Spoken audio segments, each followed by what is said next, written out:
I wanted to give you an update on the roof here. See the valley over there? Yes, all the way done, all the way screwed in. Put little bibs on the top there. Took out all the tar, so it's looking pretty good. Put a little bib over here. We even put a bib here on the chimney thing where it was coming down, wasn't covered good.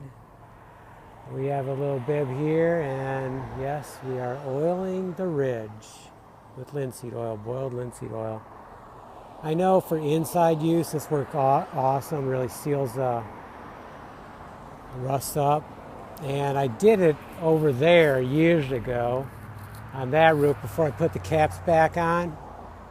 And I haven't been over there close up, but I still think it looks richer, deeper. I don't think it looks as much rust as what it did before. So I'm doing it here. It's a nice hot day. This is going to just burn right in.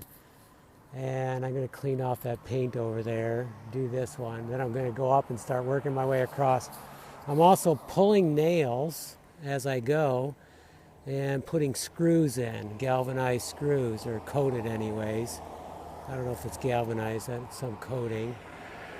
So we'll take a look at this years down the road and we'll see how this holds up, because we have a metal railing to go back on here, a widow's walk railing here. It's beautiful, it's a crown, and I'm still not sure what to do with it, but this is a good experiment and we'll see how this holds up. And if nothing else, it should give this a few more years. Well, it's pretty thick anyway, so it should last a while, but this may help. Just boiled linseed oil and let it bake in on a nice hot day.